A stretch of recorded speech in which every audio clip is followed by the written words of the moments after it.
and take our next steps in our efforts to move forward special assessment policy for the city of Fargo. First up on the agenda will be call of the order, which I just did. We better take attendance. Jim Bullis. Here. Kent Busick. Here. Gloria Palm-Connor. Here. John Cosgriff. Here. Don Dabbert. Bernie Dardis. Here. Tony Gehrig. Here. Tony Grinberg. Here. Christy Fremstead. Curtis Drosky. Here. Kevin Hansen. Here. Bill Worth. Here. Jeff Volk. Here. Don, are you on the line? Yes, I'm here. Super. Second item then will be to approve the minutes from the prior meeting. Is there questions, comments, or motions? I make a motion to approve. Is there a second? All those in favor signify by saying aye. Aye. Opposed, same sign, motion carries. Before you is an attempt from our last meeting that Mr. Costin and I worked through the finance particulars and came up with a sheet, if you will, which we've titled discussion draft, that attempts to put into three categories the notion of elimination of specials, to what is required under state statute for changes per your discussions, and then what items have been talked about that are covered that the city commission could change. Jeff, do you have a copy? No. Sorry. And then that aligns with those that are applicable to greenfield development and then reconstruction. And so based on our discussion at the last meeting, I think our desire was to have you go through and start to discuss these items or amend and add ones that maybe were forgotten or overlooked, so that we can progress to a point where we have a list of things to propose to amend the current city policy. And that's what you see with the exhibits and the to-dos from today on these particular items. So does that meet your expectation from our prior discussion, point one? Okay.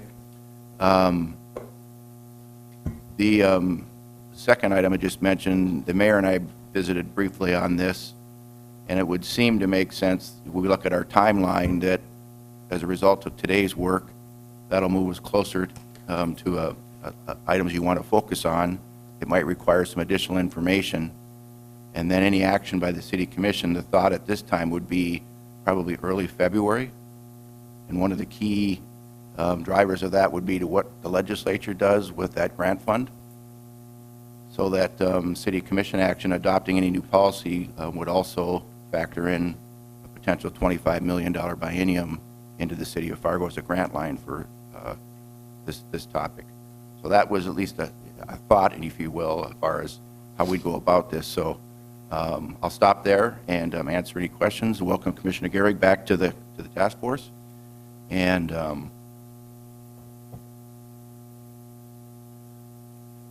Mr. Chair, I'll start the discussion if you don't mind. we certainly can do that.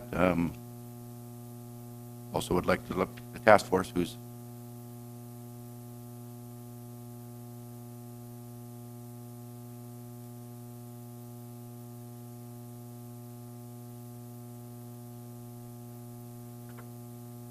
Go ahead. Okay. This is a good way to break this out, and I like all the options that we have here, because there certainly are options for this. At the top here, it looks at eliminating special assessments, and it says legislative action required. I don't believe that's true if you look at a different angle. Right now, in the city of Fargo, we have a half-cent sales tax that we use to fund our utilities. It's about $6 million per utility for water and sewer. We say we use that for the funding of those departments, but at the end of the year, we ultimately take out $3, $4, $5 million from those departments and put it in the general fund. It's a pass-through. It's a way for us to get money into the general fund while we're saying that we're funding utilities. If we just stop doing that, we could fund special assessments, where we could use that utility half-cent sales tax to fund these special assessments. Now then you say, well, hey, we need money for the utilities. Then if they don't use, they use some of that sales tax revenue, so they still need to have some of that revenue. Well, then if you just increase utility costs to where it would be equal to what they spend, then you would have that money for them. So it takes no legislative action to use a utility tax to fund utilities like streets and roads. So we could use that, that's already in place. And then we just need to fund our utility departments to the point they need to through how much you pay in your utility bill per month. The increase would be nominal. Even with this increase, it would still be less than places like Bismarck for our utility bills. And again, it would take no legislative action. So I can draw up this graph if everyone would like. But this has been my proposal for 6 months to a year now. And I don't see it listed on this chart.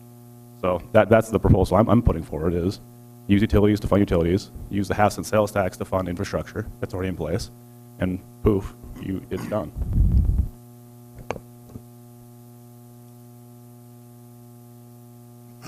Commissioner, could you help me with that? The sales tax you're using for what now? So if Kate Costa wants to come up, we have a half-cent sales tax that we use for infrastructure. It goes to places like the sewer plant and the water plant. Okay. It ends up being about $5-6 million per year that goes to each of those departments. Ultimately, those departments take in more money than they spend. And it's no secret that we take money out of the water and sewer plant to fund the general fund. It's always been that way. Yeah, that's what, like, up to, isn't that capped? For the water plant, it is capped. I don't believe it is for the landfill. And for the sewer, I'd have to look again, probably is. I don't recall. Okay. But when you have, tens and hundreds of millions of dollars in revenue, you can take, that cap is quite high. And we don't always take the 20% that it's capped at. Okay. So we take money out of those funds to fund the general fund, while at the same time we are funding those departments through sales tax. It's a way for us to say to the people of Fargo, hey, we need utilities. Therefore, we need to pay a sales tax for those utilities so that we don't have to charge you more. But then in the back end, we're taking money out of those utilities. It's a pass-through. It's a way for us to get around really being honest about what we're doing with the money. So the half-cent sales tax is going to the general fund versus going to streets and roads? I mean, basically, you can make that argument, and I am making that argument. You're saying at least some percentage of it. A large percent. Okay. So is that, Commissioner Greg, is that pretty consistent, year in, year out? Yeah. That's running out? Yeah, Department? our utility departments generally expect the same amount of money to come out every single year based on what they've seen in prior years. So, excuse me, Commissioner, we got 5 to 6 million would divert from the half-cent sales tax. And, I don't know, 40, 50, 60 million, depending on which year we're spending in infrastructure. We got a ways to go here. We don't spend that, we don't assess that amount of money. We assessed last year, over the past 5 years, the average assessment that we assessed the people of Fargo was $13 million. Mm-hmm. We've had some very large years, and we're expecting to have large years coming forward, but we need to be more responsible with how we're spending those dollars. There's no requirement for us to spend 20, 30, $40 million per year on infrastructure. What you're seeing is a lot of large projects that come online.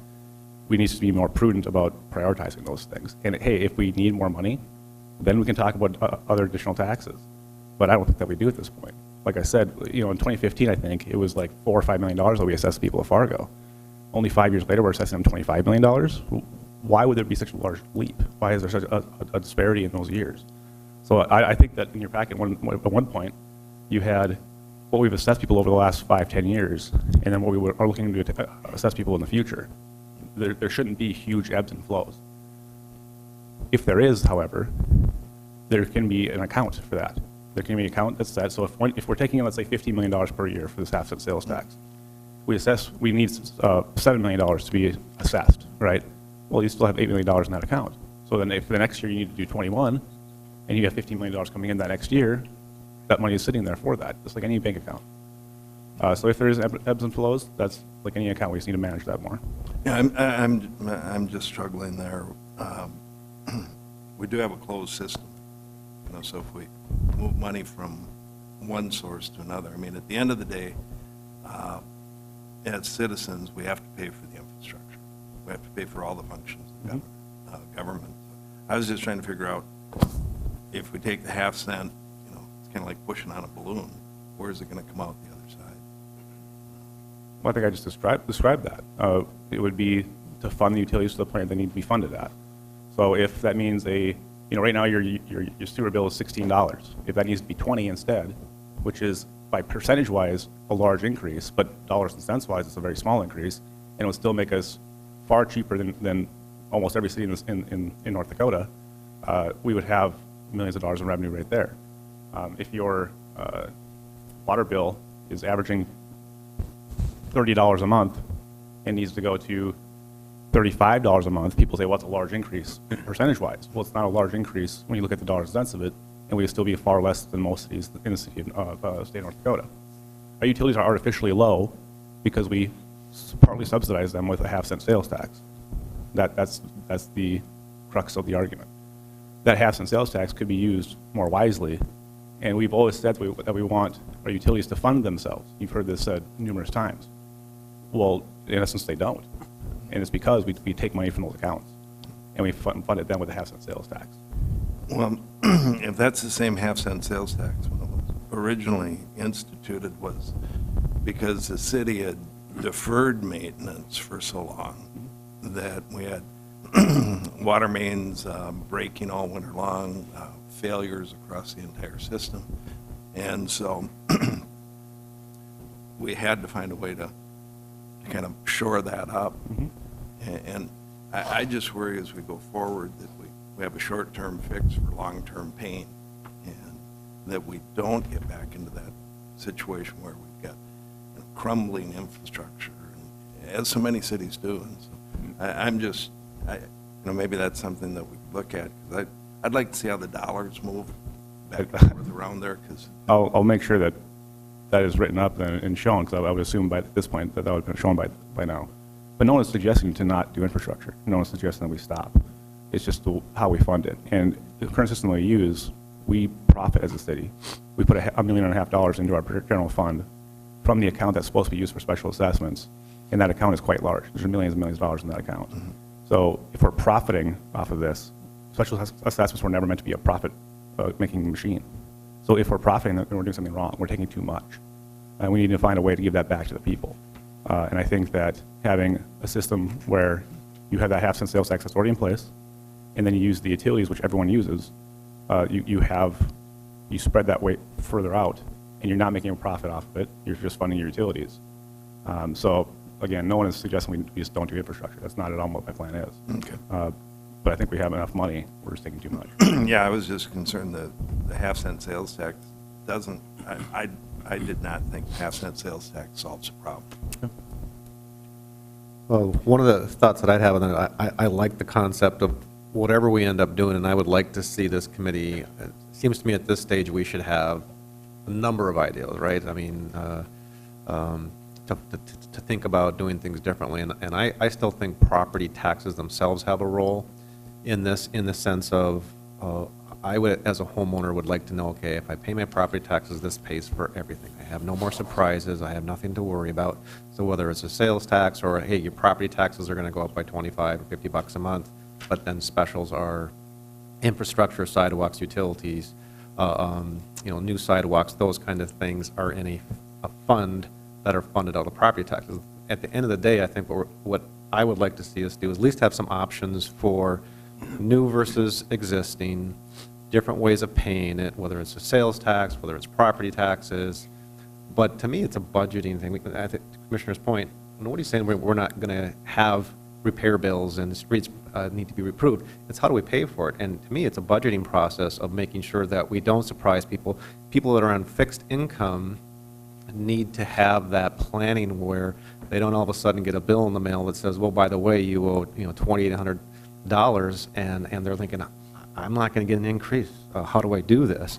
I'm paying my property taxes. I think, to me, it's a funding mechanism. We can't eliminate them. That's not, this committee can't get rid of them. It's how do we pay for them? How do we structure it? And I'd like to see 3 or 4 different ideas that we could present to them, saying, here's some different concepts. They all have pros and cons with it, and be able to lay out, at least at this point, more alternatives of how do you pay for it. And I do think there's a difference between new properties. I just, when I think of people building new properties, I think they think in terms of, this is your choice. You're going into a new area. If you want the swimming parks and walk paths and all those different amenities, there's a price for that, as opposed to somebody that's living in their existing home and all of a sudden getting surprised. But that's just my thoughts. Jim? Commissioner Gehrig, are you thinking, the sales tax money, are you kind of, in your mind, earmarking that for repair and replacement of existing homes, or what are you thinking with regard to greenfield development? Yeah, with the greenfield, it's simple. Just stop being the bank. Don't do it anymore. We gain nothing from doing it. Honestly, it's a lot of risk that we're taking. When you create a new development, we give you the loan. If you go bust, that's on the people of Fargo. We can come after you, but if you run away, we're holding the bag. So we're doing nothing more than playing the bank in the city of Fargo, and we're profiting by doing it currently. We're making a lot of money doing it. But I feel like that's not our position. That's not why people of Fargo pay that's not why the city commissioners are in place, is to play the bank. For greenfield, it's very simple. Stop doing it. Yeah, and that, in my mind, that sort of makes some sense in that, hey, look, if you pay for it once, then the city's going to maintain it, is what I'm trying to, I'm just trying to get a feel for what the theme is here, is that if we're going to use that money for repairs, that makes sense. The city will, once they're built and then accepted. And that's an important part of it, too, I want to point out. When people say, like, well, if the city doesn't fund that, how do we control what goes in? Well, there's ordinances. Every place is built the same. You got to have certain sidewalks. You got to have certain sewers. You got to have certain, lights, things like that. This is all written in ordinance. So the fact that we're not playing the bank does not mean we have no control. We obviously have control of that. And if you build something that's not acceptable, we'll make you fix it, and then we'll accept it. And then from that point on, yes, that's how we'll fund the infrastructure going forward from that development. What I'd like to wrap my mind around is the scale of these numbers. I hear terms that I can't put a scale to. Making a lot of profit, there's a lot of words being used that have for me, no definition of size. And until we know the size, I don't know, we think we know the scale of the problem. And it makes it hard for me to really begin to find a path to the end. So somebody else suggested we need to see some numbers before I'd be ready to suggest that I understand what's happening. In looking at numbers, I think it would be important to look backwards a little bit. Had this plan that you're suggesting, Commissioner, been adopted, what would the last 5 years have looked like? So and then what's the plan going forward? What is the infrastructure improvement? What I do know is, as a community, we can't shortchange infrastructure, or we're going to destroy the economic viability of our communities. So there's got to be a balance here, and I can't follow the path with generalities without specifics to demonstrate it does work. So, just a couple really quick numbers.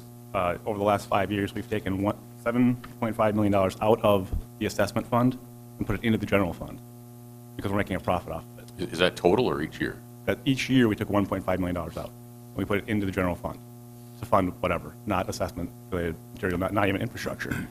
And so in 2015, I believe, we assessed people $7 million. We're profiting so much that we're actually assessing people, and we're taking that money over those 5 years directly out and putting it into a different fund. Mm-hmm. Totally legal, by the way. Excuse me, Commissioner, is that the utility that we're transferring out of the utility, or we're transferring out of sales tax? Neither. This is the fund for special assessments that we use to pay off our special assessments. Once a special assessment has been completed, has been paid off, the extra money that we bring in through people paying their assessments, through the extra 1.5%, 1%, whatever percent we put on there, is now profit to us. We have so much money in that account that every year we're taking out $1.5 million and putting it in the general fund. This is a way for us to make money, and it was never intended to be that way. We've got Mr. Dabbert on the phone who has a comment, and Jeff, and then Kurt. Yes, thank you. Good morning. While I don't disagree that the developer has that option to be able to pay for that infrastructure for the local improvements in front of the said lot. The question still remains largely unanswered is who will be funding the arterials and the trunk lines and the services to get to the said development. I have no problem paying for the stuff in front of the each individual lot, but having to have these customers pay for, these homeowners pay for traffic signals and turn lanes and everything else, it gets to be a little bit much. And I'll just make one quick other comment too, but about the difference between greenfields and reconstruction, I'm very concerned that all we're going to do is widen the affordability gap, or I should say the unaffordable gap, between the existing housing stock in Fargo and the new stock. We're essentially subsidizing by new construction, helping subsidize existing homes, and we're putting more of the burden on the new construction. They're going to be forced to pay 100% of everything, and there's a proposal we could go as much as 85% aid to construction, if you will, or a buy down for the existing. So I'll listen to your comments. Yeah. So to kind of continue with the theme I had before, as we see these numbers, and I'm going to kind of work on the surplus that you're talking about, Commissioner, and I understand it's there. My curiosity is, where is it coming from? Is it primarily greenfield development, assessment districts, or is it reconstruction? Because those two districts are treated dramatically different on how the costs get assessed, correct? So on the greenfield side, and we did, I think I threw it out at a prior meeting, in my mind, those excess dollars should stay with the homeowner, because it was 100% theirs in the beginning, and I think we should look at, can those assessment districts stop collecting the money when there's enough in the bond fund to pay it off? Because then if that happens, all of a sudden some of the math goes away, and I think that's okay, right? Some of this money that you're seeing is available would no longer be available. It would be back, it wouldn't be collected in the first place. So I struggle with these conversations again when we talk about all the pieces at one time without separating the pieces. I don't think we're ever going to get done with this conversation. And so we need to see some models of what does that look like. I'd be curious, has the city ever lost money on a greenfield development? And I think I know the answer, and if you go back 30, 40 years, I think the answer is yes. But then you got to ask, what's happened since to cover the risk, right? As developers, you need to put some assets aside to cover the risk, correct? If I'm understanding right, and fairly significant. That's the current policy. If I understand. So we need to kind of track the risk. I don't think in today's world, there's a lot of risk to greenfield development with special assessments. I just don't think there is, because it just asked the question, when's the last time there was a failure?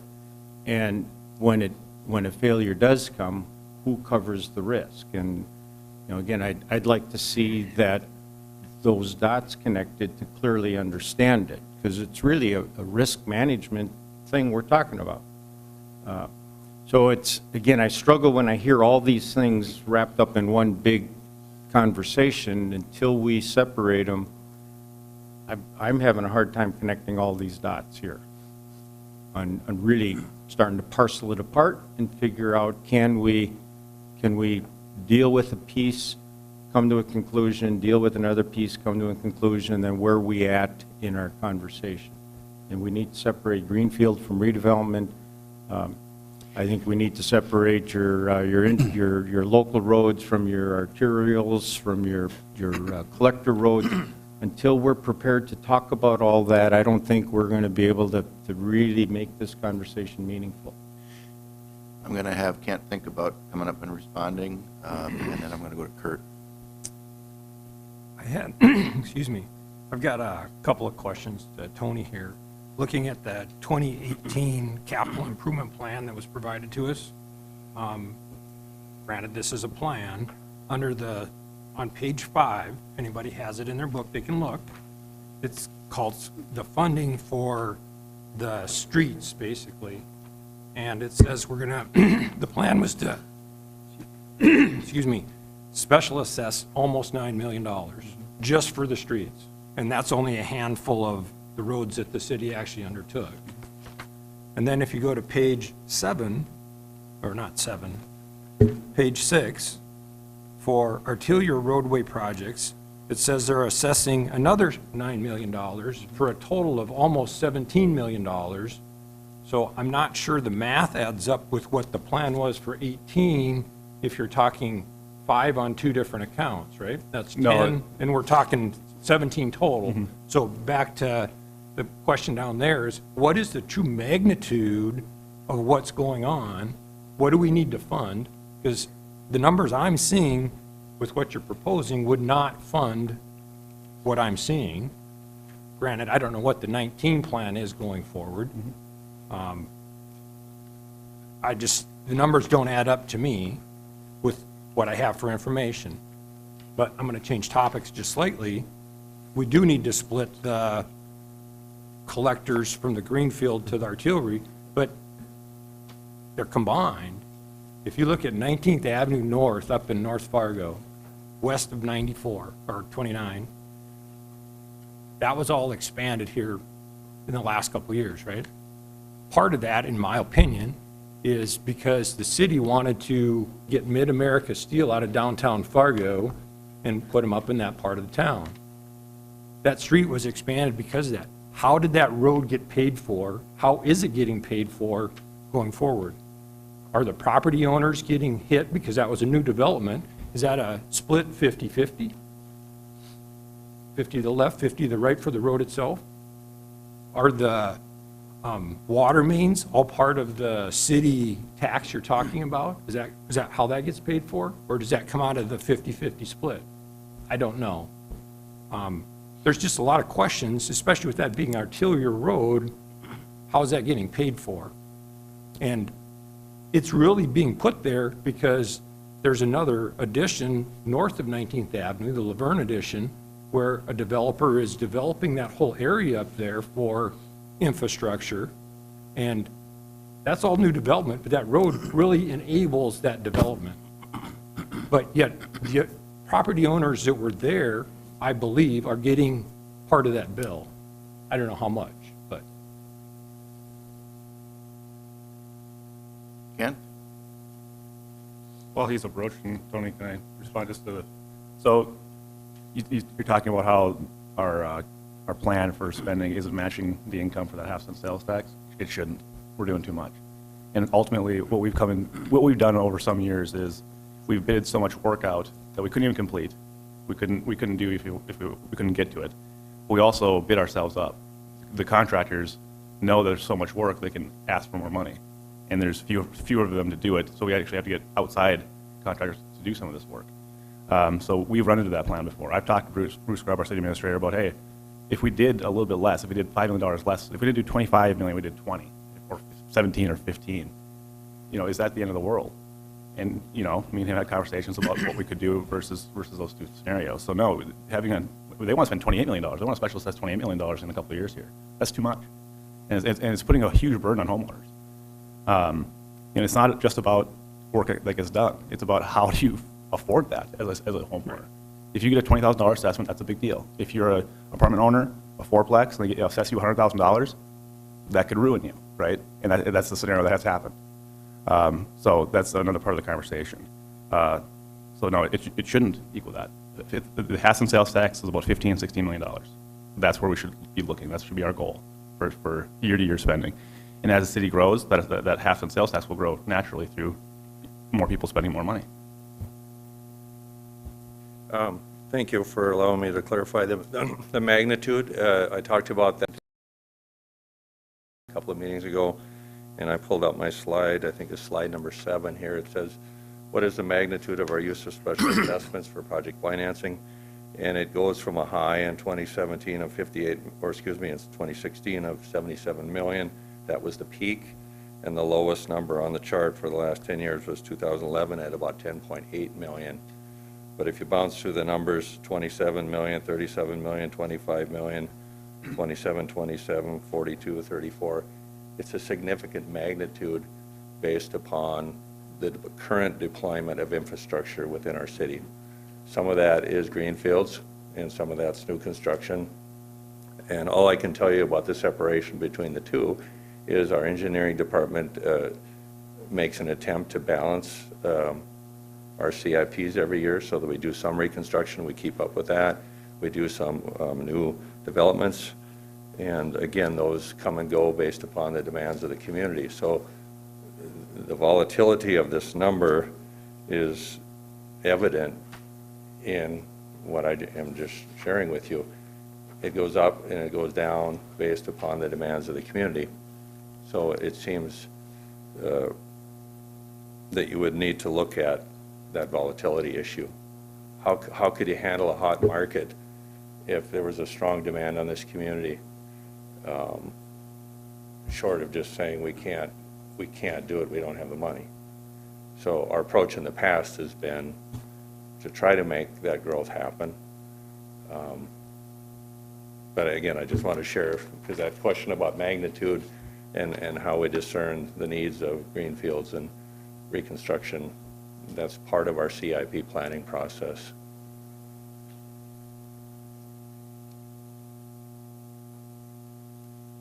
Kim? I'm just going to sort of circle back to what Jeff said and follow up on what Commissioner Gary had mentioned about, I mean, and Jeff, you'd mentioned that, hey, look, we got to break these things down into some different components or we're never going to get anywhere, and I think you're right.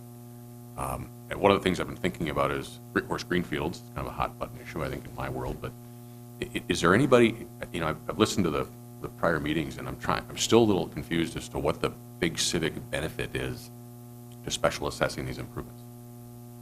From the arterial end, and to Mr. Dabbert's point, we got to figure out arterials separately, but from the arterials in, do we as a city believe that without the city being involved in the financing, that development will stop? Or is it just that we see it as a revenue? I mean, there is risk, and Jeff's right. I mean, I don't know why the city should shoulder that risk in the first place. And the city makes some money on it, and to your point as well. So, I mean, is there any reason to have the city involved in the financing component? I mean, they're going to design them and they're going to inspect. Do we really need to be involved in that part of the improvements? Yeah. I go back to, I think, comment I made the last meeting is nothing is requiring the developer to special assess, correct? So I'm not connecting the dots. If it is better for the developer not to special assess, then don't special assess. Because it comes as a request. So in my mind, that kind of just balances itself, and it's allowable, as you know. And I personally, I don't get caught up on the city's making money, because I don't know the scale. That's the number I'm trying to figure out. What's the scale of the number? And if most of it is on the backside when specials are paid and the funds get transferred, I think that's an easy fix, I think, but I'm not in that world. I don't know for sure how that works. And to kind of answer your question, you know, what I can tell you, first, if as a developer I'm competing with the city of Fargo, I'm not going to put in developments privately.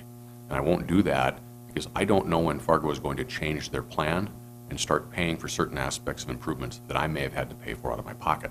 It's a fluid situation. So with the city of Fargo involved as a financing conduit, a developer, someone may come along and request tax credits or some pilot program or some silly thing, some creature I haven't even thought up yet, and then their development's cheaper than mine. So I don't want to have that happen. Second, we have a homeowner education issue, and we've talked about this. We all understand specials probably more than the average person now that we've spent our mornings here. A lot of people don't. They'll see a lot for $20,000 with specials, and maybe I've got one for $50 without. Well, they're going to look here. They'll never even get to the part of looking at the lot without that special's been paid for, even if the total bill is significantly cheaper. So that's why we won't compete. That's why everybody uses the specials program. And I understand some developers haven't. If it's a unique situation, we put them in ourselves if we're not competing against someone. But if I have to compete with other developers, it's too risky for me to stick my neck out. The other thing is, and you've clearly identified it, there is some money left over. We know what that is. But if people pay their specials off early, it may affect who gets what money back. But I'm just wondering, we know there's that component. I've talked to some developers, rightly or wrongly, who think they could be more efficient dollar-wise putting improvements in. And that might be a savings. What I'm getting at is, why are we involved in the financing part? If we can eliminate that from the table, we can focus more on what the money could be used for, arterials or reconstruction-wise. That's all I'm getting at is, if there's a civic reason that we need to be involved in the financing, hey, great, I'm all ears. I just don't see it.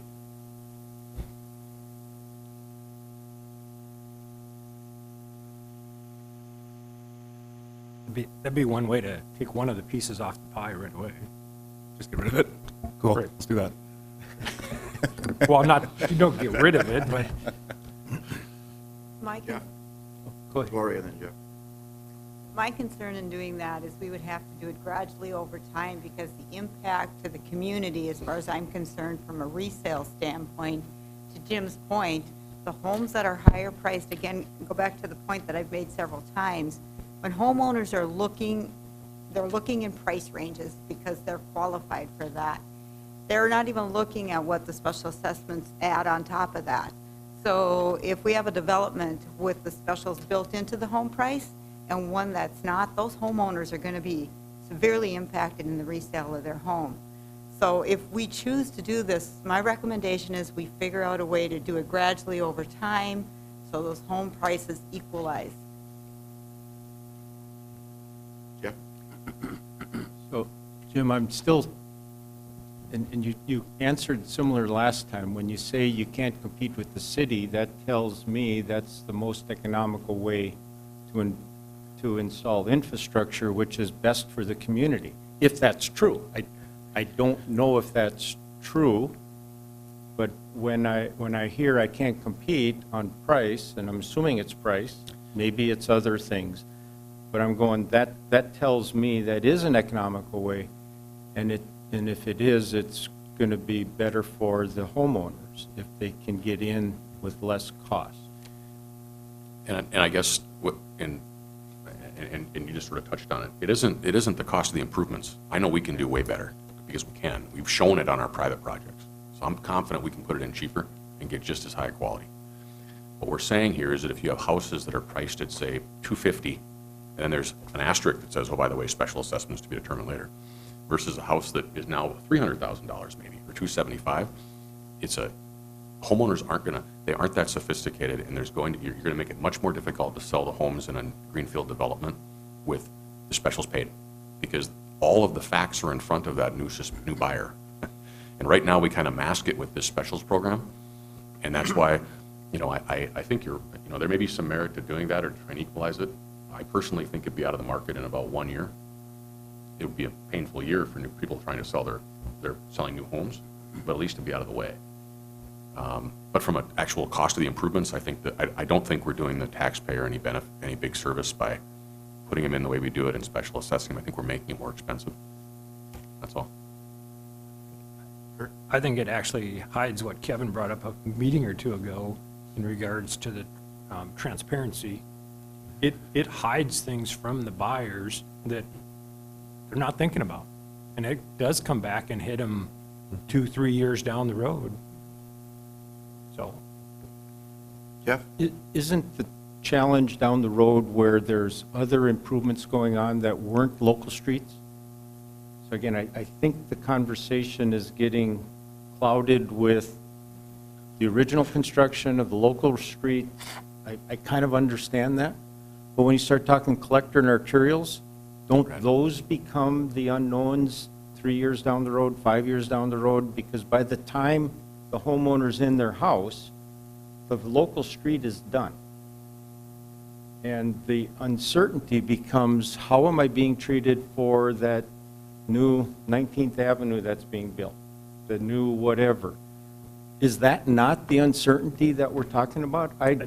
I don't think we've clearly identified the problem we're trying to solve yet, because I think that becomes the unknown.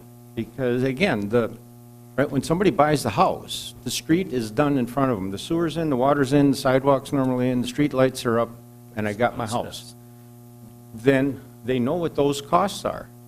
But the next step, it's not the cost in front of the house anymore that creates the challenge. It's the cost of something happened half mile away on the greenfield stuff. Then you got the whole different problem on the reconstruction, because there I think it's a communications challenge also. But until we break down the pieces, you know, how do new arterial streets get assessed? 100% to somebody?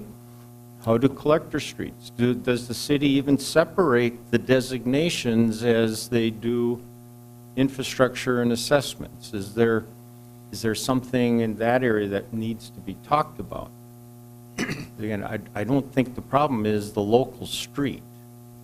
I think the problem is the next project that happens because of the region growing. That now you got these overlapping assessment districts, right? I think that's the uncertainty. And can we deal with that in this task force? I don't know.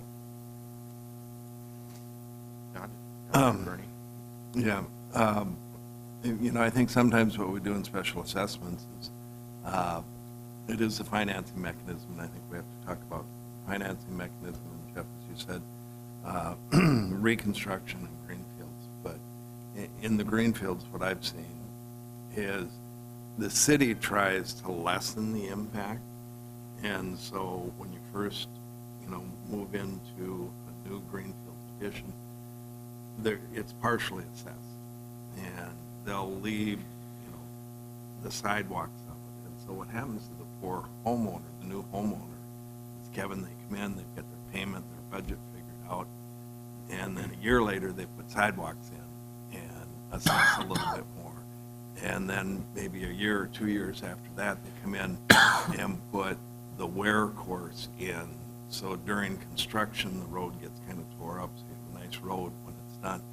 And then they come back and maybe do the street lights. And so that budget that people have been dealing with, you know, is slowly increasing each month.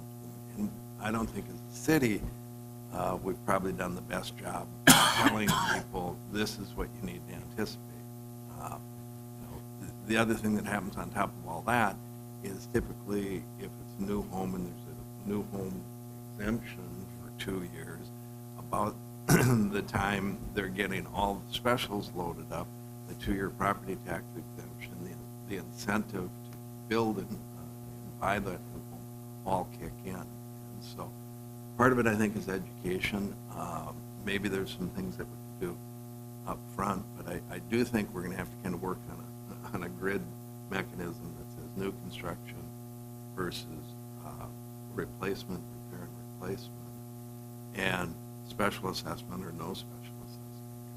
Jeff, I agree with you that if the city mechanism of financing is out of line on new construction, the developers have that option to go in and say, we're going to do it ourselves, and to gain that competitive advantage. Everybody says, why is the city involved in financing? And cities get involved in that to promote development and growth in communities. And that if they can participate and help developers through a financing mechanism, that's what they're going to do. If we don't do that, that's fine. Let the market take over in that standpoint. But we should understand maybe what ramifications, what that would look like. And there is that huge adjustment period. I'm not sure how quickly that would wash out in those situations. Ernie? Thank you, John. I think your summary right here at the very end is exactly where I'm at also. The thing that, you know, that Ken just was talking about is the, you know, the city CIP. There's no doubt in my mind that the lenders ask the right question of the folks coming in.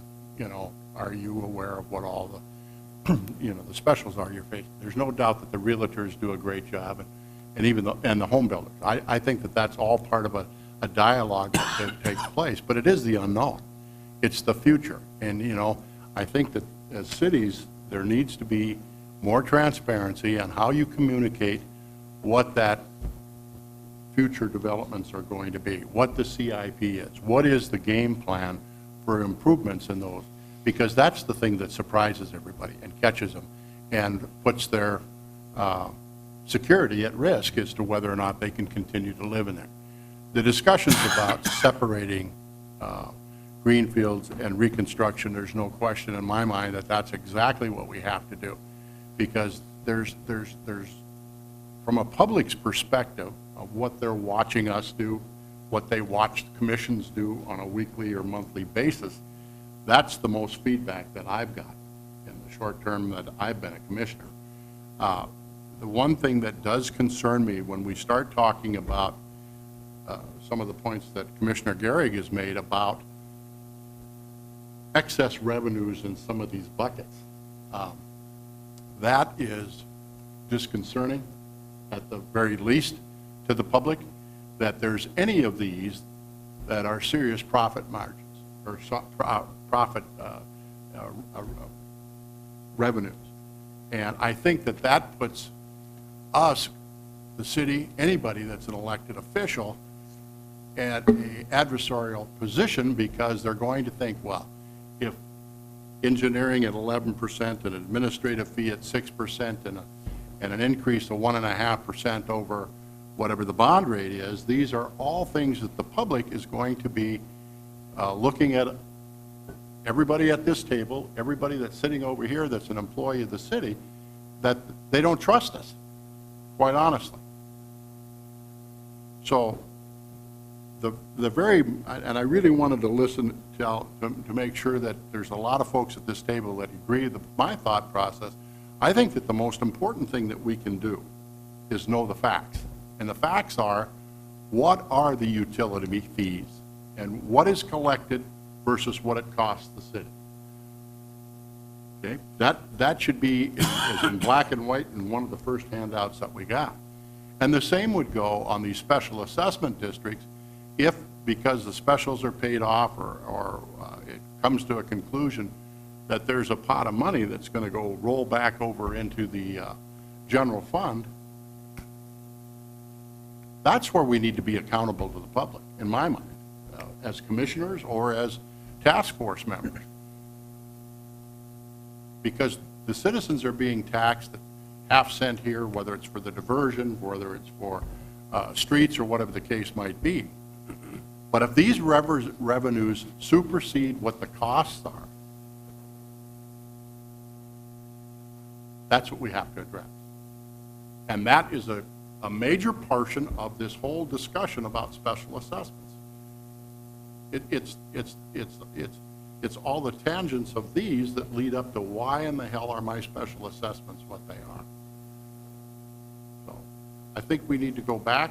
We need to know what our revenues are, what our expenses are, and obviously when you're dealing with a community the size of Fargo with the CIP and all the plans, you folks as commissioners are going to change month to month possibly because of what the professional staff is telling you, what engineering's telling you, or what the gentleman and the lady at the table when it comes to developments. That's going to change could change very rapidly. When I look at this, with all of the positive news that we've been getting recently about the potential of funding for the Fargo diversion, okay, I think that we could be drinking from not only one fire hose, but two fire hoses when it comes to development, whether it's from, the great people within our community that are developing property or people from outside the community that are going to rush to this because we're going to have more dry land. And I think that these issues potentially in the future will be exacerbated. I think they'll be exponentially bigger. So I really do believe that this is, the fact that you have this task force going, but we need to know what, the brass tacks is. Revenues versus expenses. And if we're taking too much from the public, then we got to figure out a way to modify it. Thank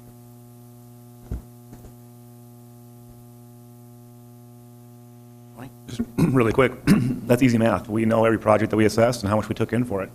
I asked Kent a couple months ago, to give me a list of assessments that have been paid off and how much we actually took in from it. One of those examples was a $10 million project. We special assessed 11.5. That's profit. That's money we took and put in the general fund then.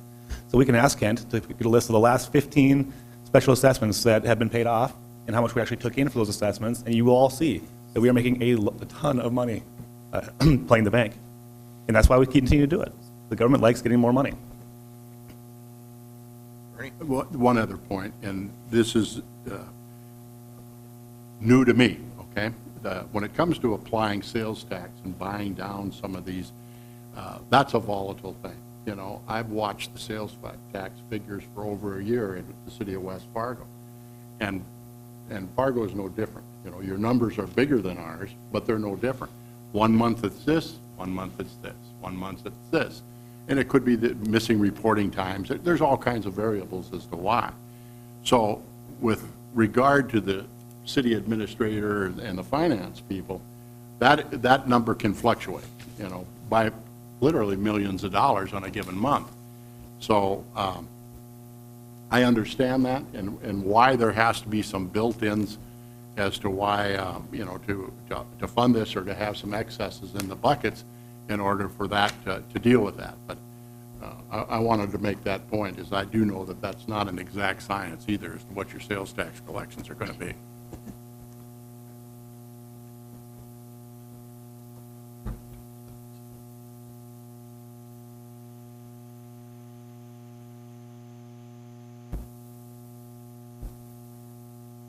Kevin, do you know when someone is coming in to ask for funding for a home purchase, like an existing home, do you know the timeline of when projects are going to start?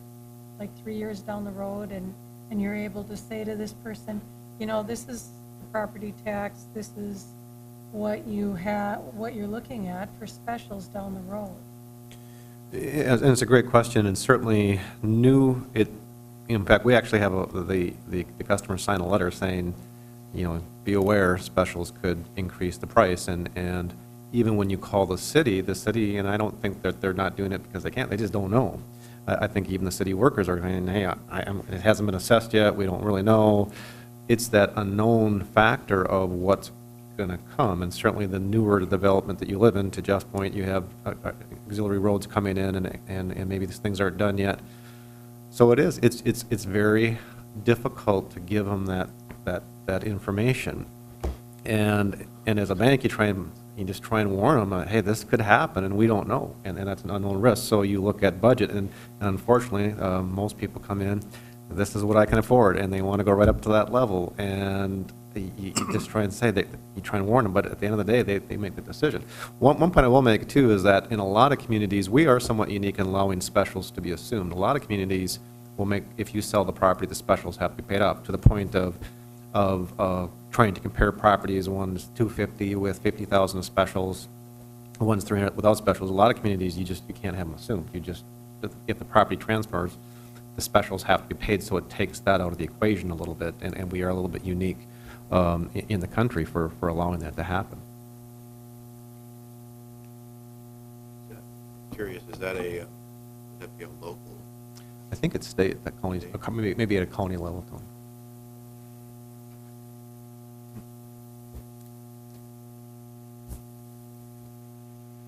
You know, I think that one thing, especially with greenfield assessments, that's worth pointing out is that this is unique to the Fargo-Moorhead market. I mean, this is not how it's done in the rest of the country. I mean, everywhere else we work, we don't run no one's ever offered to pay to finance my local improvements anywhere else. You know, and even in Minot, I think the underground is the developer's responsibility, and the city will help out with the street improvements if requested. But this is something we're doing separately, you know, different than the rest of the communities around us. Again, I'd go back and argue, is that why Fargo is growing and this community is growing rapidly? Is that part of the factor? And we need to be concerned what the change will do. And just, again, I think we better understand the effect of what might be asking for. But I want to kind of continue the discussion on greenfields. and let's assume that the greenfield local streets are no longer assessed. Who then pays for the collector streets? Who pays for the arterials? How do they get paid for? Does that now come out of city coffers? And how are they assessed today? Is 100% of the cost of a new collector and arterial assessed? Or is it already coming out of other city funds? Because you got to kind of take this step by step. Again, the local streets is the easiest one to take off the table. But you better ask yourself, how do we connect these local streets? And who paid for it? And who's going to pay for the arterials, right? Because if the goal is no assessments at all, then you better start taking all the next steps to understand the effect of no specials. And so I'm going to come back to, we better start breaking this conversation down and understanding what's happening today. Then I think we can try to reconnect the dots and lay a path forward. 'Cause I don't know, speaking again to 19th Avenue, Curtis talked about 19th Avenue just got built. What was the financing plan for that? Is it special assessed 100%, or is there other monies that got used? What happens when the next section line, road generally, are the arterials? How are they being paid for new construction? I've got good news for you. We got Brenda here, and she can tell us, 32nd Avenue just got completed, I think, this last summer, right? How was it funded? It wasn't just through special assessments, it wasn't just through, it was through state and federal and, all these different ways for these larger roads. So she can explain to you how that. So yeah, in regards to the arterials, we do have our capped costs. And so we've got a capped amount for single-family, commercial, industrial. So really, it is dependent on, first, the size of the arterial road, because you look down on 25th Street by Davies, that's just a 40-foot section. You go to 13th Avenue or 32nd Avenue, where it's a 6-lane section, then we may have some city funds in there. Like Commissioner Garrick talked about, 32nd Avenue had some federal funds in it. 19th Avenue did not. And so then on 19th Avenue, I think all of that cost was covered by the assessment district for that roadway section.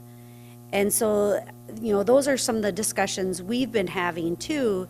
I know back in the day when I used to be a design engineer, even though capped costs could have maybe covered the whole arterial, Mark would step it back and put city funds into it. And so that is a question. Maybe no matter what the size of the road, a percentage should always have city funds into that payment. And so our special assessments coordinator, he could, even though there's a capped cost, we can bring that down also to maybe only pay 50% of their capped cost, with the city taking in the remainder of that. John? Brenda, you might want to explain cap cost. Oh. How that affects what happens with the specials and everything. So for arterial roadways, well, actually by moving back to the 2013 policy, everything has a capped cost. There are no longer percentages. So by what that says is, for an arterial, the properties are paying per front foot. So the single family has a front foot cost when you're not fronting, and then when you're fronting, and then also the same for, it's higher for commercial, and then also higher for a big box or industrial. And so those are all per front foot costs. Now for the water main replacement, even on the local end, we also do that per front foot cost with the infrastructure also, by resorting back to that 2013 policy. So you're being paid a specific cost per front foot, and the city is picking up that remainder of the cost. And what that is nice about, though, especially we've been talking about this a lot internally, is on the water main replacement project, it is really nice to be able to tell someone, okay, this is the cost per front foot when we come down the road. Now, there might be some interest, and so the cost of work may increase, but at least they have an idea where when we're at 50/50, you really have, it's very hard to give them even an estimate. And Brenda, if I understand, most of what you just explained to us is on reconstruction. For arterials on new, we have capped costs for that. On local costs, so once you come off the arterial and you go into the greenfield development, that's all special assessed back to the greenfield development. But on the arterials, we have capped costs also. We just rarely hit them because typically a new road, there's not a lot of traffic. We don't want to build an oversized road, so we're just starting with a 40-foot roadway. We're not starting with a very wide road section. So I'm going to try to connect the dot to the uncertainty of the future. If your plan has capped costs, how is that communicated to the public, to the bankers, to the real estate communities to try to paint the picture of the future? So, so I think we need to step back a little bit and remember there's been about 3 years where we did not have cap costs. So there was some uncertainty. And by going back to the 2013, we went back to the capped cost. So we did have a portion in there where there was some uncertainty. You know, we've kind of been talking about that too, and I don't know if Dan has any input, but you know, we put more and more information on the website, which is good. But I don't know if you can find it on the website. I don't know that we're getting the phone calls as much either. So when we get the phone calls, I think more information can be given. So the other way to look at it would maybe be to try and get a map out there more where they can see where the water main replacements haven't been, where the roadway sections haven't been improved, which arterials maybe are out for 5 years. That's the other thing we've been talking about is working this year and getting a 5-year CIP plan so we know it'll be fluid, but they'll have an idea of where we're going to be in the next 5 years. Did that answer your question? I'd like to always have these conversations, greenfield, brand new construction versus reconstruction, to help us separate the pieces a little bit and then try to reconnect the dots. So again, I think a lot of what you just talked about is relating to reconstruction where work needs to be done. So maybe if we step back, let's just throw out Davies.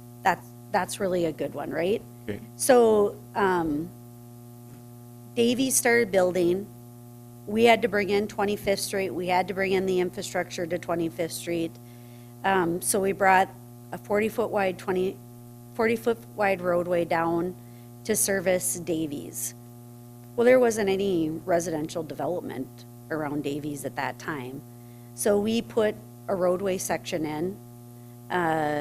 So that's completed. You spread the special assessments.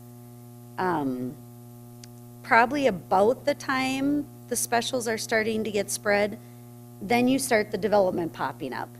You probably have a couple of collectors on there also that are going through to help support that development. So in reality, if you look at a Davies area plan of those subdivisions, their arterial costs came with the new development. And so then you're building greenfields and they're getting that.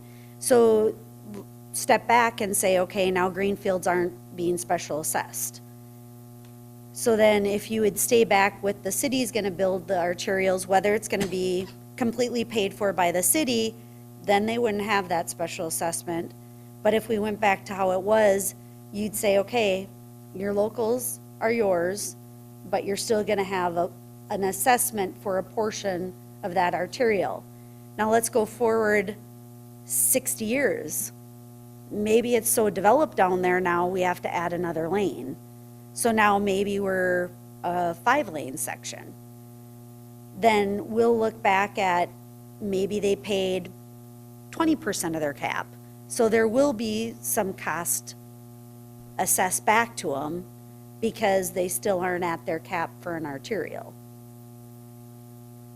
So, and then the other thing to look at that we've talked about is, I mean, this has been great conversation. So another thing we've looked at too is, so you come in and you do a greenfield and it's paid for privately, you're right, who's going to maintain it? So our work plan today leaves a little bit of the leaves the wear course off and a lip so that the construction companies can come in, they can do their work, there's some settlement, and then we can come back when the majority of that's done, clean it up, do the wear course, and then you've got it's done. And so that's another thing, is how do we look at that too? Because you're right, people are in there, some of those, it takes quite a while to build out, some build out really quick. So you might buy a house and then all of a sudden we're coming in with that wear course project. And that would be special assessed in new development. So that wearing course would be a separate assessment district that would be created, Correct. which creates some of the confusion of the future, right? Yep. But the cost should be relatively easy to estimate. Correct. Because I'm hearing some of the problems are communications. I'm going, okay, how do we improve communications? And I understand the risk of putting numbers out early. You get hung with them, especially if they're low. People don't tolerate bad estimates, but you have to give them the best that you can at the time you give the number. So it just, we really haven't listed the problems we're trying to solve. I'm trying to capture what are the issues out there, and communication is clearly one of them. How can a community communicate with the residents on future uncertainties? This seems to me there's enough history where there should be some certainty put into the conversation. Kurt and Christie. Christie? Brenda, I have a question for you.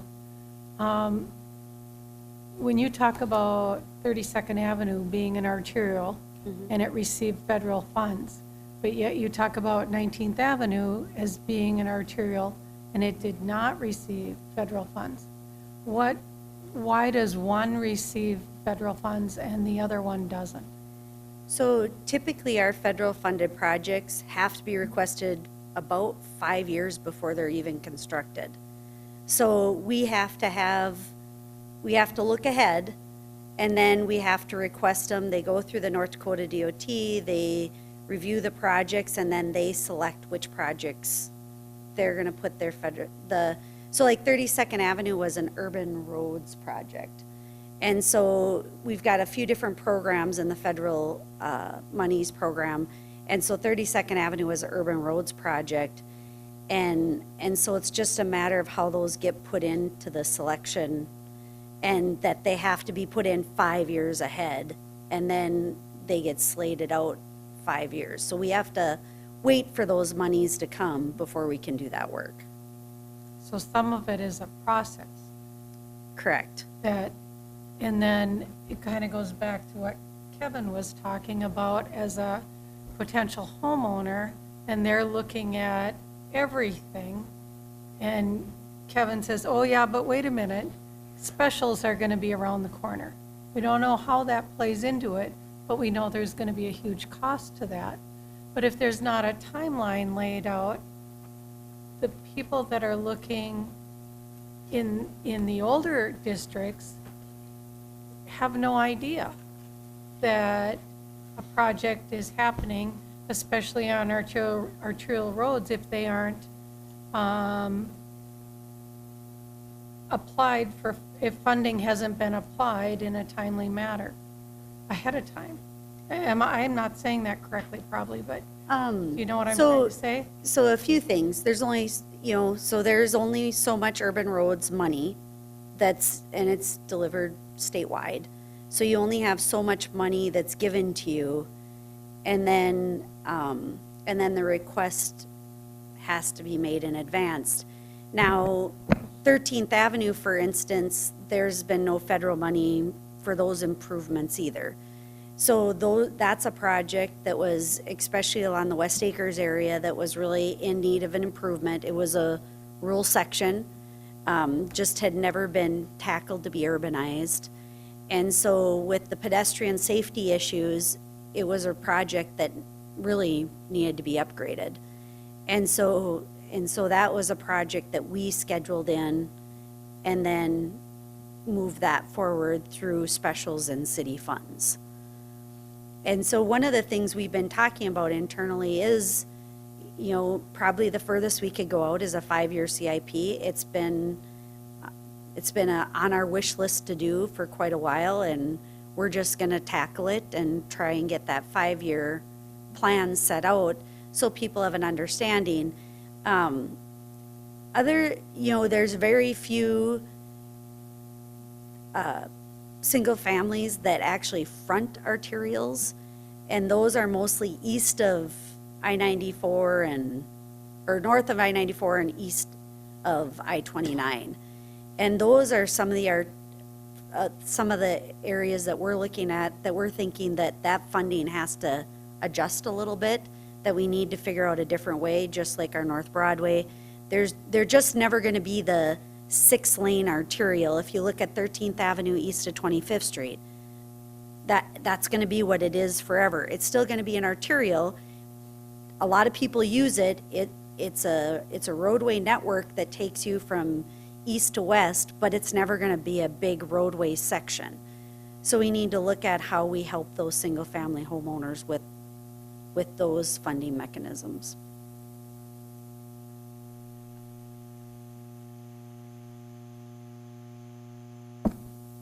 It's easy, right? Simple. Yeah.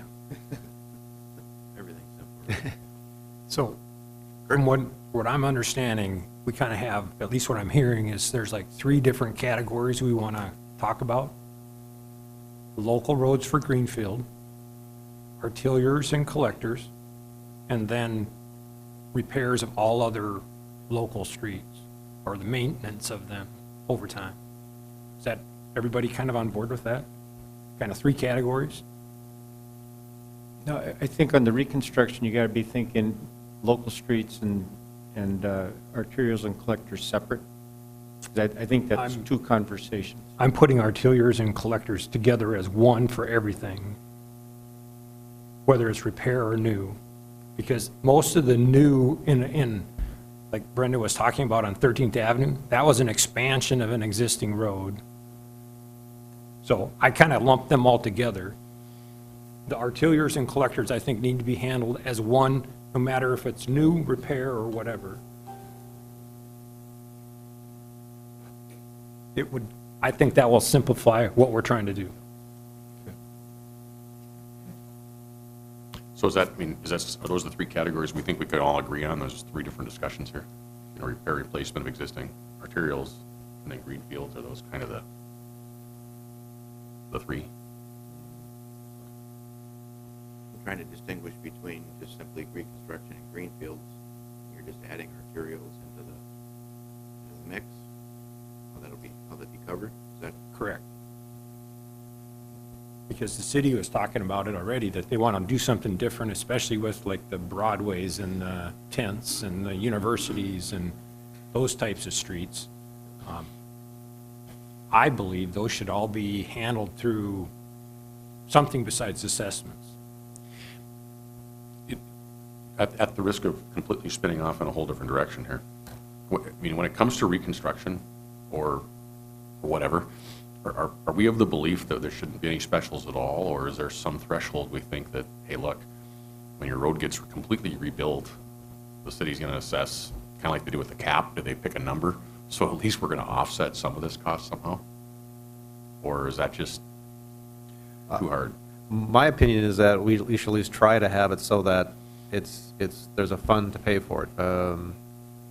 Just from the standpoint of, again, if you look at those individuals on fixed incomes, And again, I think to your point, nobody's saying that there's not going to be costs and it shouldn't be done. I think it's just how do you pay for it? How do you spread it out? How do you have it? Like we all do when we do our personal budgeting, we plan for things that are going to happen, right? So you put funds in accounts and I like the concept of either through real estate taxes or a sales tax or something for existing homeowners. Hey, I know that this is my payment, and yeah, it's going to go up and down based on certain things, but that we pay for it out of a fund, because everybody at some point in time is going to get hit. If it's your neighbor's 2 blocks over, at some point it's going to be you. So if we spread that cost out over the entire city, and again, I don't know the math, but that's how I'd like to see us approach it. And I guess what I was trying to determine, are we looking at trying to restrict specials, or just, are we just going to throw them out entirely and say, let's look for a whole new funding mechanism? That's why I was asking the question was, what do we think? Kurt?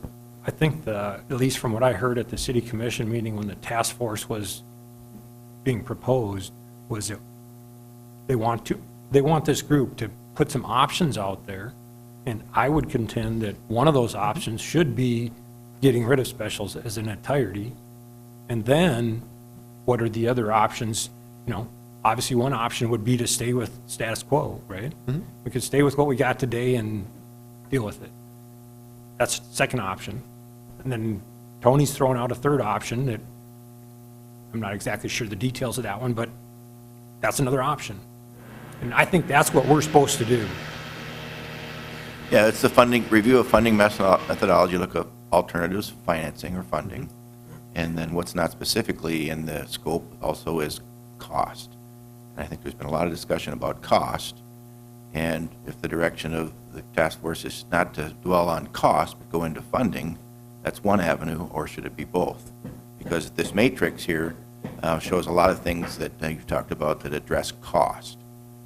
And so I think that's one of the things you need to be, conscious of, is the cost side of this as well. Because at the end of the day, I think everybody in this room agrees, somebody has to pay, some mechanism to pay. And so how do you get from point A to point B, and what that new payment might look like? From who and how much? And so, that's... Yeah, and that's why I mentioned, it doesn't make sense. We could just say no specials and give that to the city commission and let them sort it out, or are they looking for us to kind of go, great, your no specials plan, what do you see in lieu of? You don't get off that lightly. I suspected not. That's why I was trying to identify, hey, this is a little more involved than no more specials.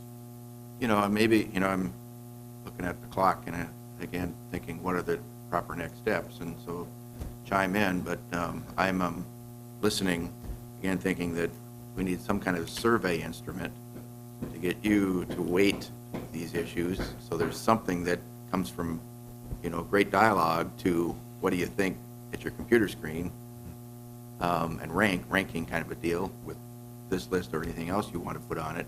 And I also think you need to weigh in on what your goals are. And so what are the goals of this task force? One of you might say, get rid of specials and use utility fees.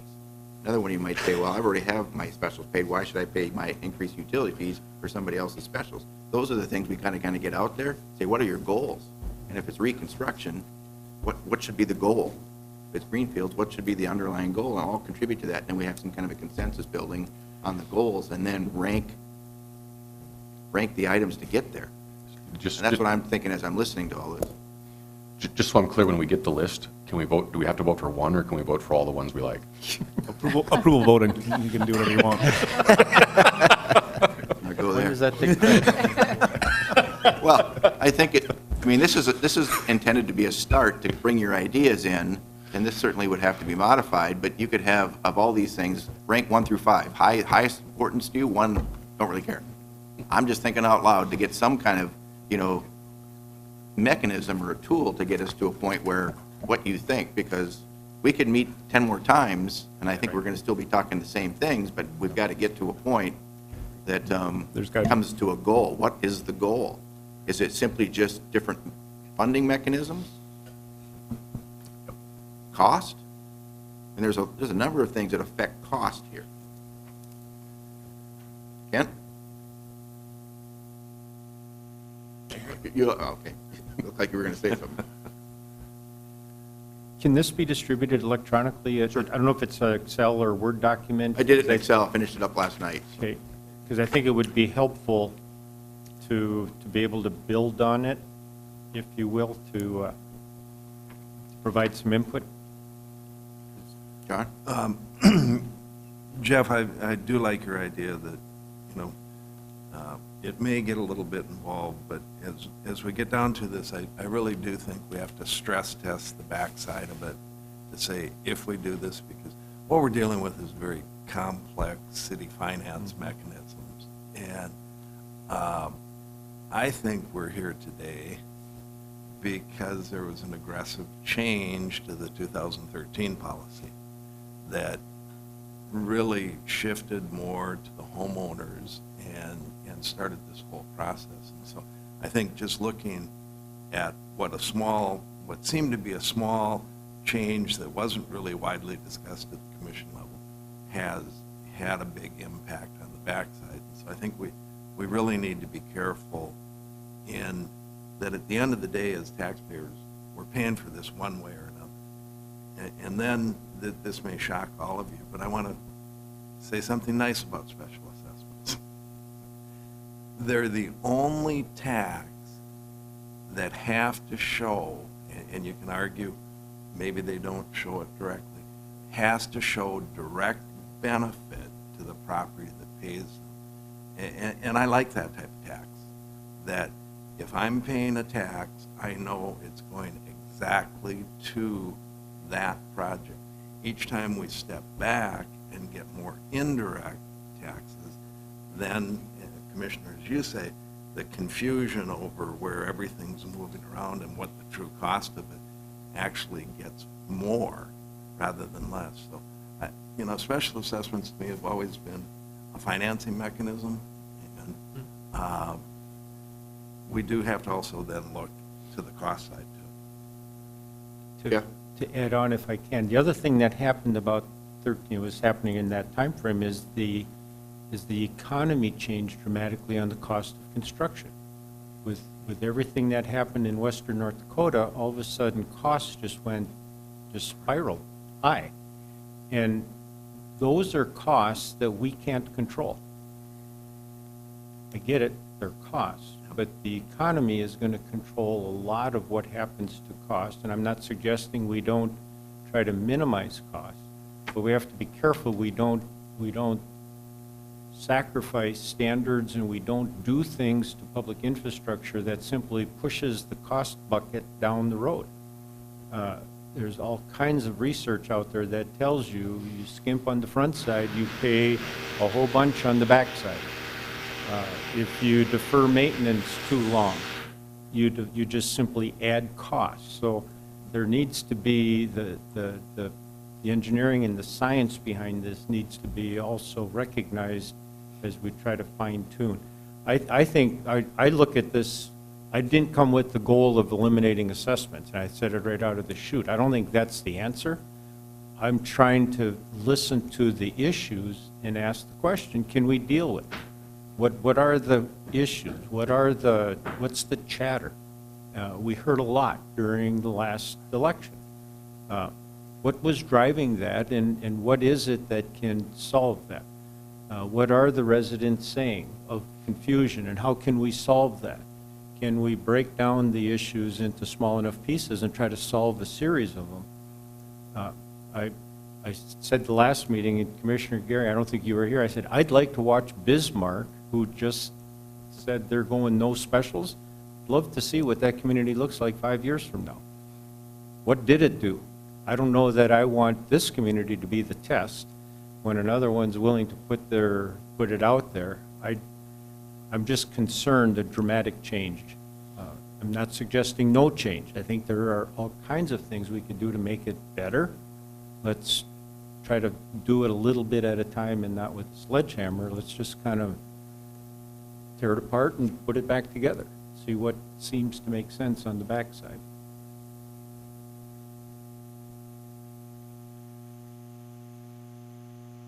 You got it all figured out, West Fargo? Oh, sir. Hold it right there. We're trying. Kevin? Do we have, just thinking, I know what seems to me a lot of the discussion today about is the math. How many homes there are that we're looking at, and, you know, I think the point of breaking them down into the buckets, I think, but I think when you start looking at funding, it'd be nice to know the math of how many people are actually paying specials today, what's that cost? So as you look at, if we were to do something, do you give homeowners that are paying as specials, okay, you use that towards your maintenance fee or whatever, tax or whatever.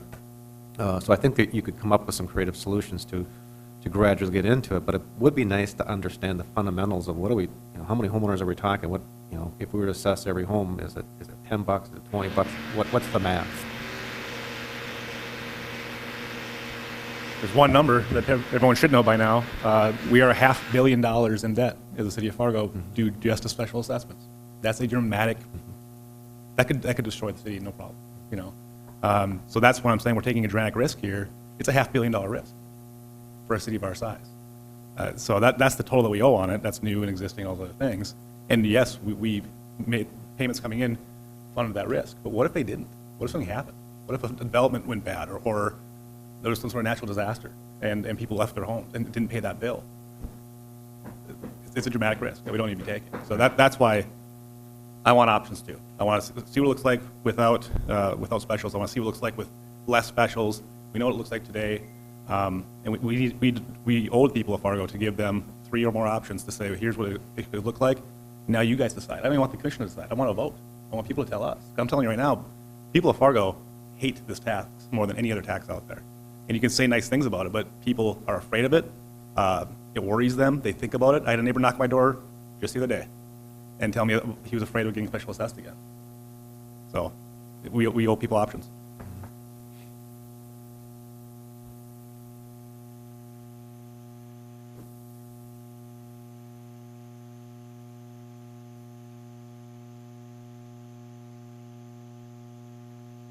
So,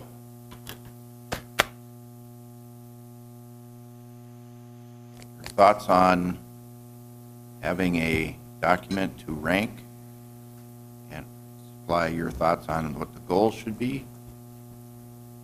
And I would encourage Commissioner Garrick to spend some time and put a plan together that comes back with fact and detail and data to present. I'm sure staff will help you with that. Because I don't believe any decision should be made without data and some type of a formal background to lead to a logical conclusion. Jeff? If there are pieces put together, to try to distribute them a few days before the meeting so we can come to the meeting having digested and being ready to communicate and talk about it would really be helpful. So noted. And as far as the next meeting, we will work through Shelley to get your feedback on possible dates. Like last time, it might take a little time to finalize this, but we will email this spreadsheet and ask you to spend time at looking at the things that are listed and send those back with any additional things you want in there so that we can get a master document that we can figure out how to get into a survey instrument like Doodle or whatever, the different survey tools, SurveyMonkey or whatever, so that there's kind of a electronic process to pull this information together. Commissioner, Sorry, just a second. I'm just wondering if you want to, do we have a next meeting date in mind, or? Well, we'll doodle it because I don't, Holidays and whatnot. Yep. Okay.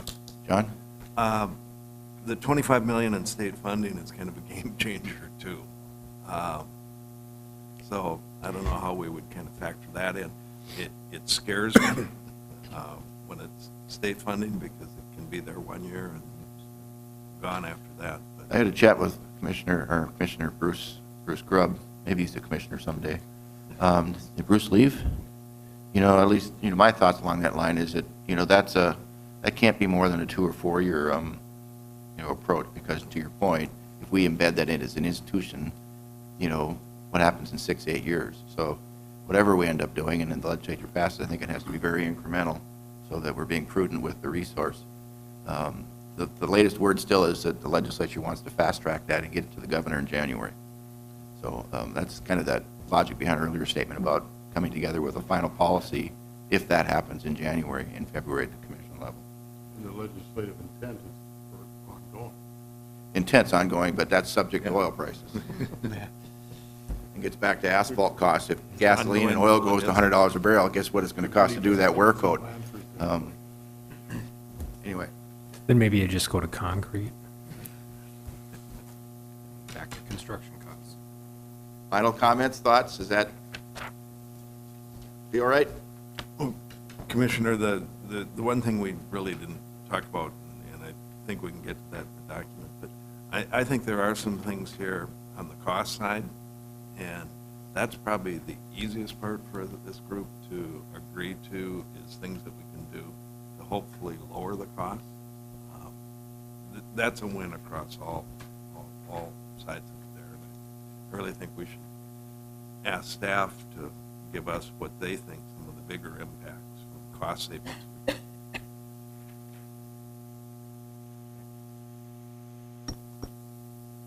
Motion to adjourn? So move. Moved and seconded? Second. Moved and seconded. All those in favor, signify by saying aye. Aye. Same sign, motion. Aye. I thought-